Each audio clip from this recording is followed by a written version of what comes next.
In this episode of Man vs. Marriage, it's listener feedback. How to be the man in Man vs. Marriage, and how to manufacture motivation. The podcast. How good do you want your life to be? You gotta live on purpose, for a purpose. It's truly about becoming the best version of yourself that's possible. This is Man vs. Marriage, the podcast. Welcome to another episode of Man vs. Marriage. It's me, the Q Dog, in studio with Coach Rita. That's right, Coach Rita. We're in here getting things done. So, Coach Rita, let's jump right into things here. Let's go. We got some listener feedback. Yes. I'm very excited to talk about listener feedback. One in particular that we'll kind of go in depth to. He will remain nameless. Yes. But we did get one of the emails that we got. It was fantastic. It was fantastic because everything wasn't perfect, but he wanted to know more. And we're not it's not like we're asking only the people who are perfect to show up. We're not perfect. Exactly. And we're asking you to join us in this exciting adventure so that we can work towards making progress in our life and our relationships. Yes. Some of the feedback I got, from listeners, some of it didn't come from email, some of it came from texts and from Facebook Messenger. And people they're really like surprised because they've never thought about some of these points of view. Some of the guys that got in touch with me said, they heard, it's not like they took everything they heard and went and tried to use it, but they took one or two items and they were like, okay, I went home and tried this particular thing this night with my wife and it worked. Because some of the tools that we're giving you are, let's use them now. You can put these into practice immediately. Some of these tools are... Take time. You got to take time to learn how to use a tool. And look, I think it's a lot faster if let's go from a tool to a fishing pole. If you just learn how to cast a bell rod, it's a lot faster than learning how to fly fish. It takes a certain type of finesse to use some of the tools we're giving you, and you can't go and use those tools on other people until you've mastered them within yourself. Right. Because when you're going to change, if you want to take on the adventure of change, it starts with you. You have to go within and start to redefine who you are. Correct. And so some of the feedback has been really positive. One of the feedback, or one of the areas of feedback we got was in an email titled Confused. So we read through the email together, and we wanted to talk a little bit about it. We kind of want to focus part of this episode on that feedback because, hey, maybe many people are going through this. Feeling the same way. And as a matter of fact, I did exactly what he did in the beginning. Whenever I would learn something new, whenever I would learn something that had to do with keto, whenever I would learn something I had to do with exercising, Jeannie's in studio, my lovely wife, she can tell you that when I learned something new, I was coming home to deliver the news about how exciting it was and why she needed to do it right then and there. Yep. The disclaimer early on in the episodes were, don't do that. And why did I say don't do that? Because I've already failed miserably. Doesn't work. At doing that. I am an expert at why you shouldn't do that. Because it doesn't work. All it does is absolutely overwhelm the person you're talking to. And then when they come back to you with a question, you don't know the answer. Because you haven't taken time to do the whole self-mastery thing, right? Yep. And I'm not picking on you guys. I am standing here saying, you were me doing it. I think we're all guilty, to some point. Sure. Of that. Sure. So the feedback was this. Okay, this gentleman is going to remain nameless. First of all, because we promised that if you didn't say it's okay to put my name out there, we're going to respect your anonymity. Right. That's what we're going to do. First of all, this guy knows who he is because he sent us this particular email that had to do with using several of these things at once. He's like, listen, since I've got this podcast, I've been drinking through a fire hose. Mm-hmm. So you know who you are. I'm going to ask you for a minute to hear what I'm about to say. Please don't take anything I'm about to say as an insult. Please don't. I'm not insulting you. I might challenge you. Right. I might question, why did you go and do what I told you not to do? But understand, I'm a gross offender of doing what I told you not to do. Mm-hmm. I have gotten a lot better. Let me look at my wife. Have I gotten better about not taking all this stuff and casting and thrusting it upon you? Better. That's all I said. Not perfect. Not perfect. I said I've gotten better. That's good. And just, you wouldn't believe all the things I'm learning that I don't come home but not to justify myself, just to say I have gotten better at it. But sometimes I just get so excited, I can't help it. Mm-hmm. I gotta do it. Anyway, yes, it is like drinking through a fire hose, because we are giving you tool after tool after tool in how to change yourself. And as a byproduct, your marriage will change. Right. But if you don't categorize what we're giving you, then you will run out and try to do all these.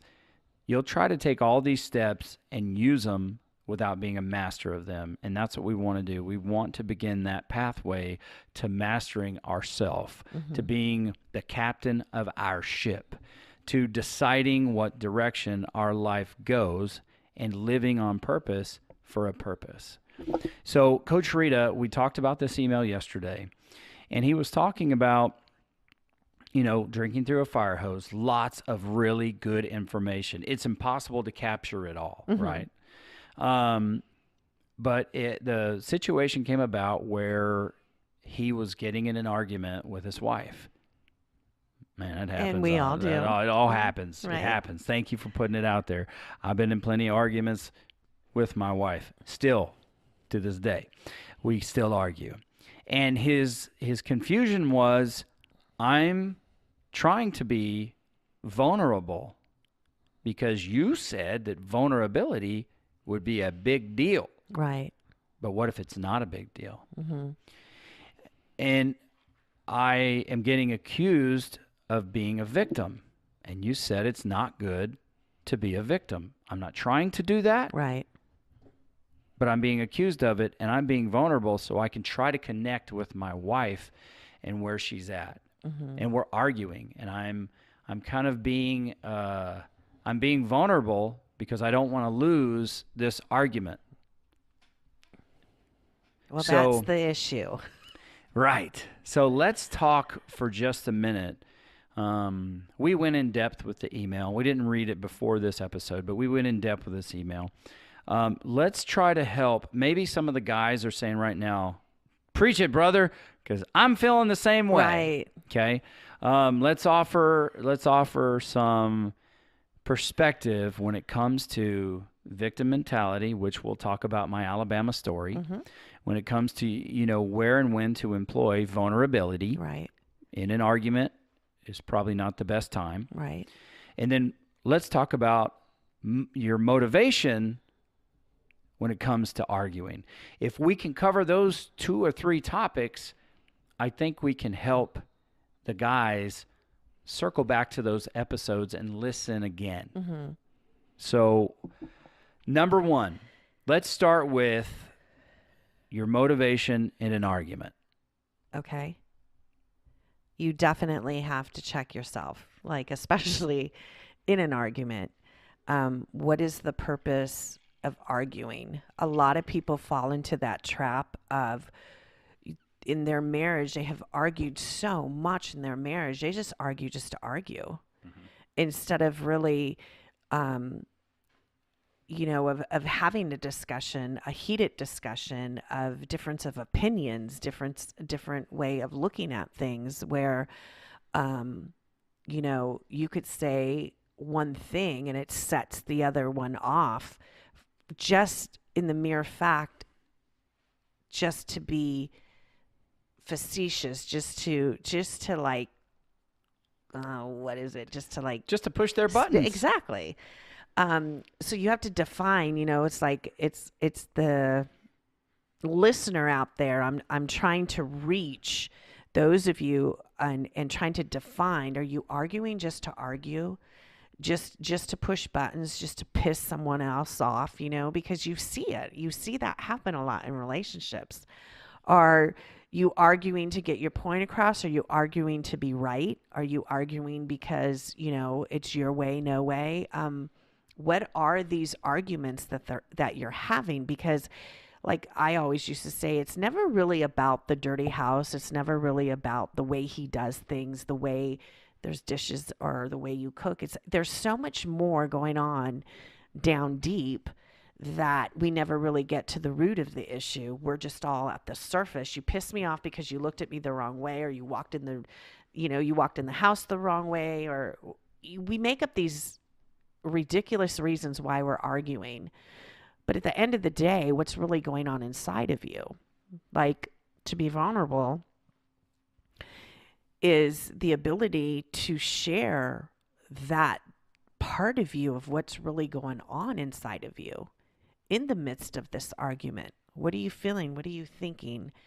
And it's maneuvering yourself through this. It's really being able, like what you said, you don't become vulnerable in the midst of an argument, because your spouse is going to look at you like, what are you doing? Like, if you've never done this before, like if you're not vulnerable with your spouse and all of a sudden you're going to come out of the room and you're going to just like what it is you think vulnerability is, and you're going to present it to them, they're going to think you're crazy. Like, what are you doing? Like, right. And here's the thing that it can be, and I mean no disrespect, and my motivation is not to chastise somebody here. But if you're using, and you may not know this, if you're using vulnerability in an argument, it's almost kind of like you're manipulating someone to get the outcome you're looking for. You want to resist that. Now, number one rule that we at Man vs. Marriage that we've given you is don't fight to be right. Right. If you fight to be right, or in this context, you fight not to lose, fighting not to lose is fighting to be right. Stop doing it. Game changer status, stop everything moment. Don't fight to be right. Because what happens when you fight to be right, in my experience, is that you will start pushing buttons when you feel like you're losing to get the conversation or the discussion off of what it really started about. Right. So then what happens is you start arguing about the way you leave the door open when you come in the house. Is that really a big deal? Well, maybe. I don't know why. But whenever you get to the point of arguing about something in this manner, and then you feel like you just want to be right and you start losing, you'll bring something else up like, well, last time you were at the grocery store and I asked you to get me A1 steak sauce, you got me Price Saver instead of A1. What do you think about that? And then what do you think's coming your way? Well, the last thing you did to make them upset. Yeah. And it starts as a warning shot, and before you know it, it turns into a missile, a heat-seeking missile where now things have exploded. You're not talking to each other anymore, and it was never really necessarily about the door. And if it is, then you go through the process of finding common ground. It's like, this is probably hard to hear, but it's really frustrating when you do this. Why? Well, here's why. Boom. Have a discussion about it. Don't fight to be right. Don't fight to get your way. Number one thing about an argument is fight for what is right for you both. Right. Finding common ground for whatever this discussion is centered around. Right. You fight to be right. Somebody's going to lose. Do you want your wife to feel like a loser? Do you want to feel like a loser? There's a place for winning and losing, and an argument is not that, because it's just going to create resentment. Exactly. Right? Yes. So you got to get out of that motivation. Step back. Look at whatever the motivation was for the argument. If it was to be right, you need to reshape your motivation. Is that fair to say? That is very fair. Now, I really want to talk about that victim mentality. And I encourage you all to go back and listen to the episode about the victim mentality. And I gave a great example. Pat myself on the back here, because in the moment I discovered how I was acting like a victim. Right. When my wife and I, before we got married and we were making these illustrious plans about what we were going to do for the rest of our life, we decided that we would get married in California and move to Alabama, because I'm an Alabama boy. Right. And I wanted to move back there. And when it came to the point of her not being able to do it, I got offended and I resented her. And I felt like she had done this to me, because I refused to look at her point of view and what position she was going to put herself in. Right. I only cared about what I wanted in that moment, and I did not consider hers. And because she said that, she couldn't change her mind. You said this. Right. And this is what we're going to do. And now you've done this to me. So every argument that we had from there, every argument seemed to come back to Alabama. So I was treating her like she did me wrong on purpose. And I could only see and operate through that particular lens. And it really hampered our ability to communicate and for our relationship to progress. Of course. So that's where I was using that argument, that disappointment, and the resentment that was building. And it really just started from an offense that she would take, like, think of a different way of what was presented, beforehand, that you were offended to the fact that she changed her mind. Yeah. And it's not like she said, oh, I'm going to tell him this so he'll marry me. I'll sucker him into it. She's not that kind of person. Right. She's not going to sucker me into it. She had, I believe you had every intention of going to Alabama. And when she looked at it, it's like, I don't know anybody but you out there. I have family in California. I have family in Alabama. Right. I've lived there. So I know. And she had a certain set of relationships that she was dependent upon. Right. And we had a certain amount of trust, but we were not married yet. So eventually we went to Alabama. And when she said she'd be willing to move there, it all went away. It just all went away. And I didn't have to move there anymore. I was holding on to that for years. Right. And treating her out of that resentment and disappointment because of how she victimized me emotionally because she changed her mind. Right. And that's true. And it was like I couldn't trust her word anymore because here we go, Alabama again. So what I do, I ridiculed her. I made jokes about it. And I just treated her very poorly in those situations. That is what the victim mentality is. And maybe it's not your wife who has, victimized you, so to speak, in that way. And we went through a lot of effort in saying there is truly victims out there who are the victim of sexual abuse, mental abuse, physical abuse. Scrap that, because that is not what we're addressing. Exactly. What we're addressing is a mindset. It's a mindset. It's a way. It's an offense that comes to you, and then you harbor that, and you treat people out of that place. That's where it is, and you have to take a step back and identify that. Yes, definitely. I could never identify it until we started talking about it and discussing that mentality, and boom, then it just showed up, and it's like, oh my gosh, I was treating her like a victim. Right. Like I was the victim.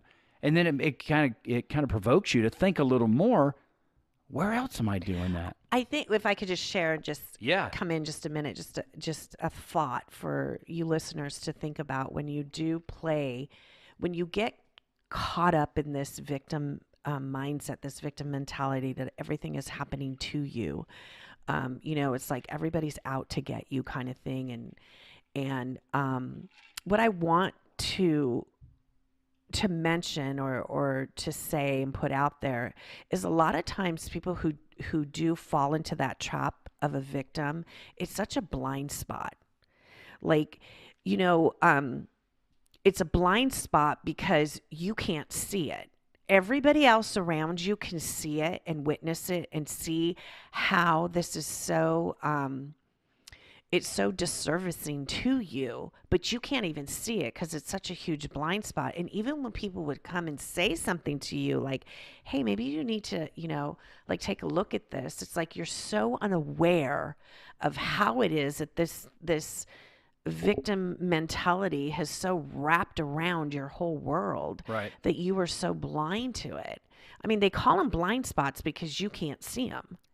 That's it. And it's just when people do come to you and want to reveal this to you, you really need to be open to it. I mean, especially if someone's coming to you who you trust and respect, and they're saying, "Hey, are you aware of this is how it is that you respond whenever this, is mentioned, whenever Alabama is mentioned, you go off on this tangent." And more times than not, it's like if enough people start telling you that, you need to stop and take note of it. Right. Like, is this a blind spot in your life that you're not even, you have absolutely no clue this exists, but this is how you're living life.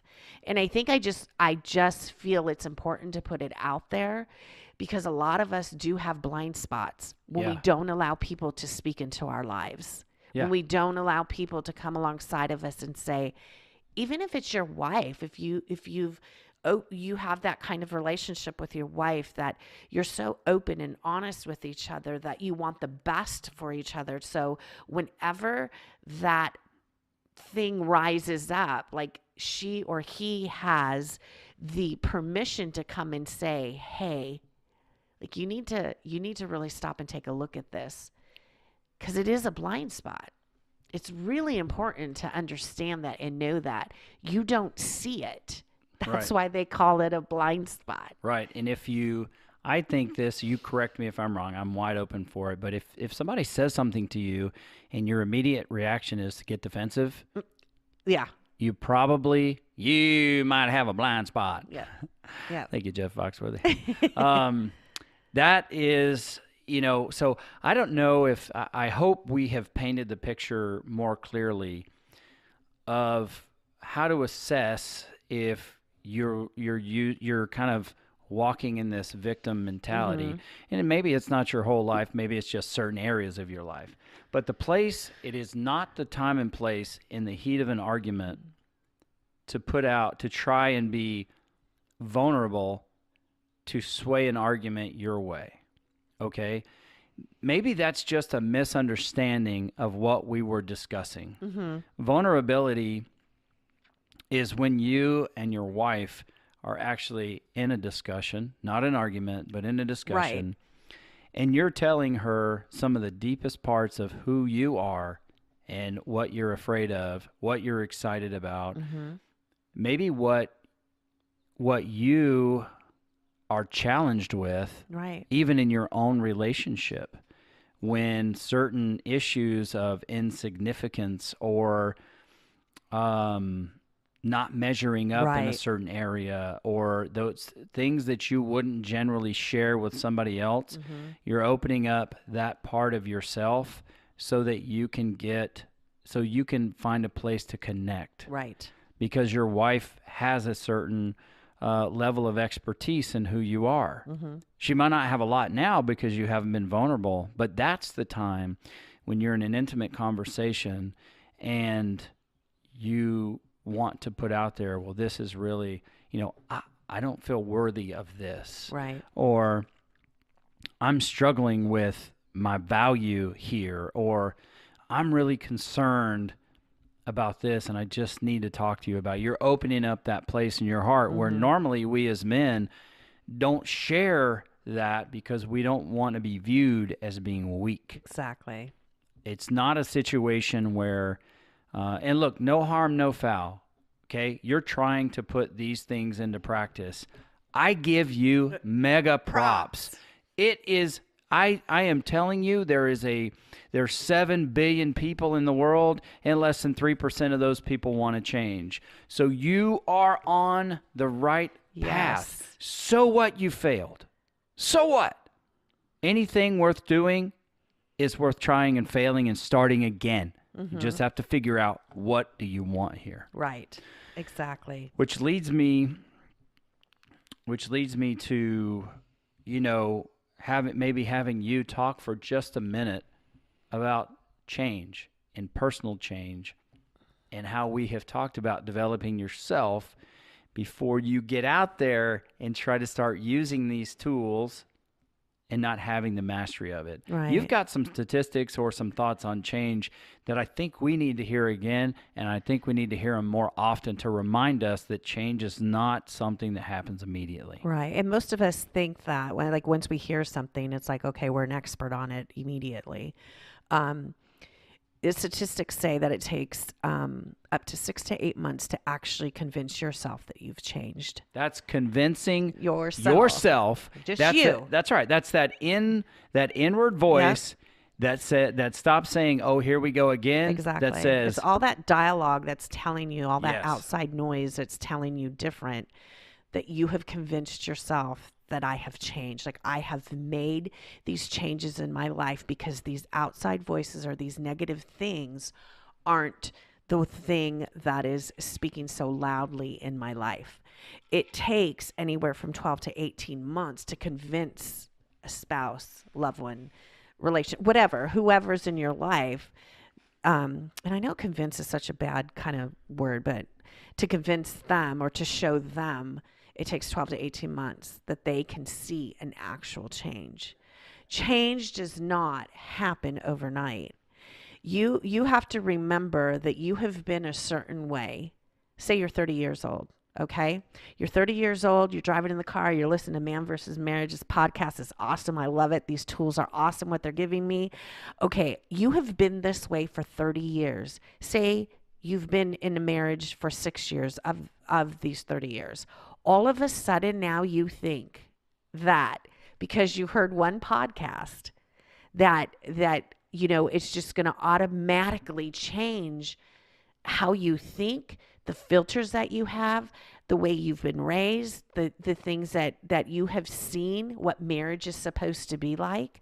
This is a process. This is something that over time, and applying the tools, applying the change, that the process and the outcome will show up. It will show up. Consistency, you'll get results.